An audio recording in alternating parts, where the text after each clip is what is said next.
Bonjour mes chers amis, comment allez-vous aujourd'hui? J'espère que vous allez tous bien. I hope you are all fine wherever you are in this world. Welcome to our journey through the beautiful world of French accents. We call them accents in French. So today we are diving into how these little marks above or under letters can make a big difference in how we speak and understand French. They play a significant role in pronunciation, meaning, and grammatical distinctions. And there are 5 primary types of accents used in the French language. So let's have a look at them. We have accent aigu, accent aigu, accent grave, accent grave, accent circonflexe, accent circonflexe. We also have tréma, tréma, and finally we have la cédille, cédille. So let's start with the most well-known accent, the accent aigu. So accent aigu is that little sharp line over the letter E that makes it look like it's standing on its tippy toes. Can you imagine that? So it's like it is trying to reach the top shelf. So this accent is used only on the letter E, and it makes the E sound like, listen carefully, E, E, E. It's more or less similar to the A sound in the English word say, more or less, okay? So listen carefully and repeat, E, E. For example, we have the word école, école, which means school, and the word été, été, which means summer. Okay so far? Great. So that was the accent aigu, or in English we can call it acute accent, equivalent to acute accents. Okay? So next up is the accent grave. Accent grave. So the accent grave is the French equivalent of a sigh and a shrug combined.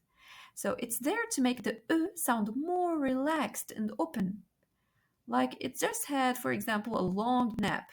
So can you imagine that? Yeah. So instead of the peppy E, accent aigu, that's always on the go, E sound that's more like, hey, I'm just here to chill.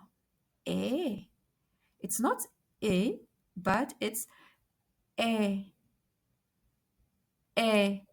So you should open your mouth and say the sound E.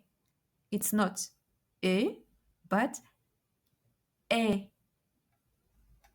Well done. So this accent can appear on the letter A, E, and U in French. So this accent can appear on the A, E, and U. If it's on E, which is E in English, it makes the E sound E, like in the word bed, okay? E, E, and you should open your mouth, as I said.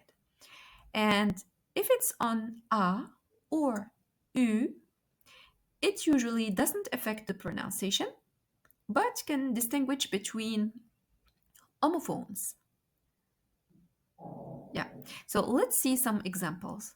So we have père, et, père, father, mère, mother, frère, brother. I repeat, père, mère, frère, or très, très, which means very, très, crème, cream. Crème. Always by opening the mouth. And some examples on about the accent grave on A and U we have, for example, A, which is pronounced A, which means at. And this A is to be distinguished from A without the accent, which is a form of the verb avoir. We had already seen that. So it is used with subject pronoun il, elle. Then we have, for example, the word là, which is an adverb, and it means here with an accent grave. This là is to be distinguished from là, for example, that we saw in the definite articles. It is for the feminine singular definite article. Third example, we have ou with accent grave. So you see that it is pronounced ou. So the O and U combined are pronounced ou. So the accent grave doesn't change the pronunciation of ou. It remains the same. So ou is a relative pronoun or adverb of place, which means where. And this ou with accent grave is to be distinguished from ou, which means or. It is a coordinated conjunction. Yeah, but be careful when the accent grave appears at the end of a word. The word ends with s. Yeah. So we have, for example, the word après. We're toujours always with the accent grave. Après, which means after. Près, which means near. Très, which means very. Excès, which means excess. Progrès, which means progress. So all these words ends with S. Now let's talk about the accent circonflexe. So imagine the circumflex as a top hat for your vowels. It's like a tiny crown that says, I'm a vowel with a touch of historical elegance. So let's see that in detail.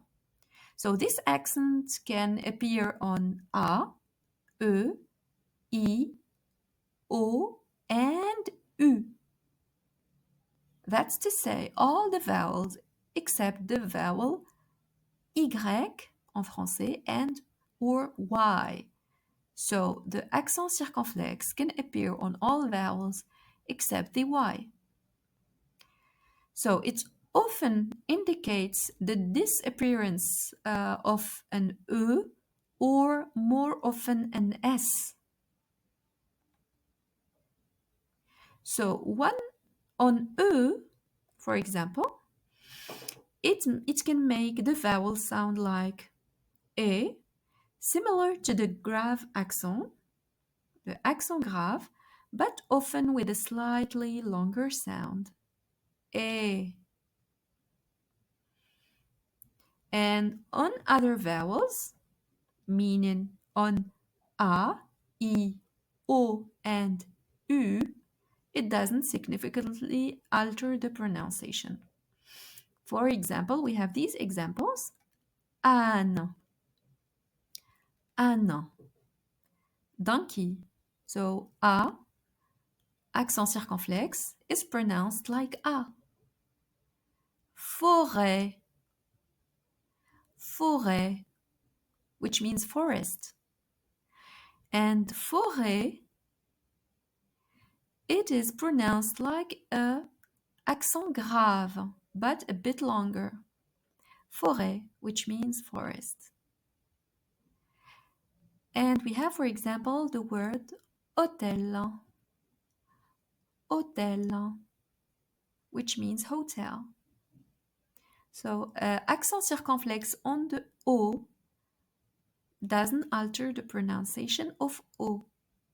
Okay?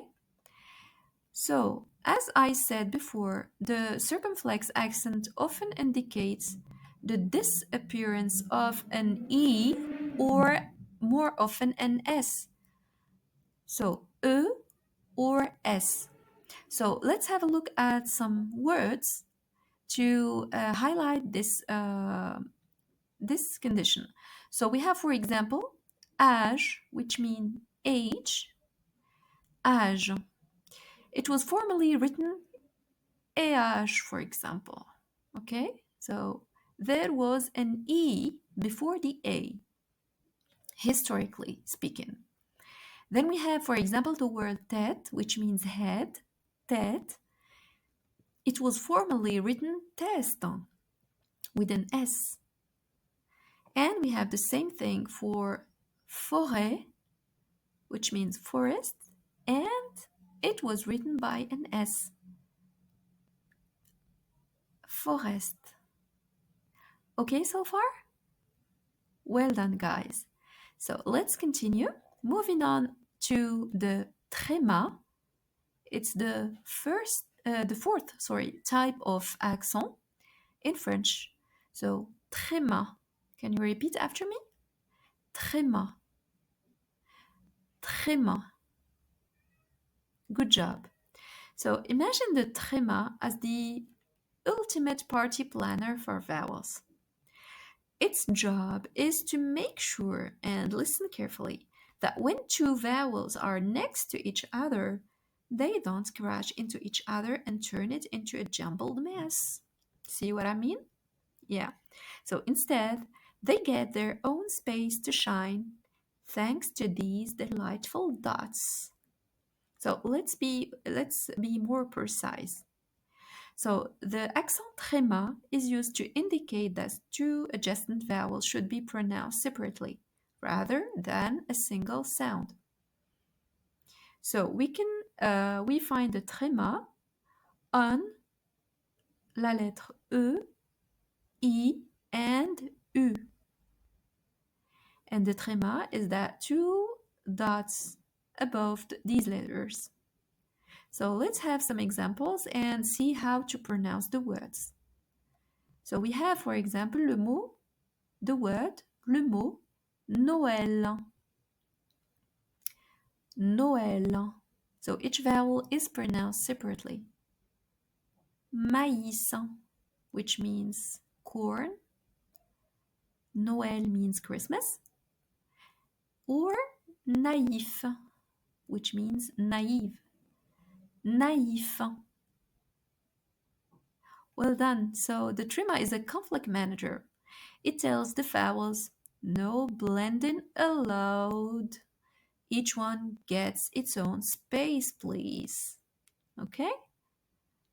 Well done, guys. And finally, we have the cédille.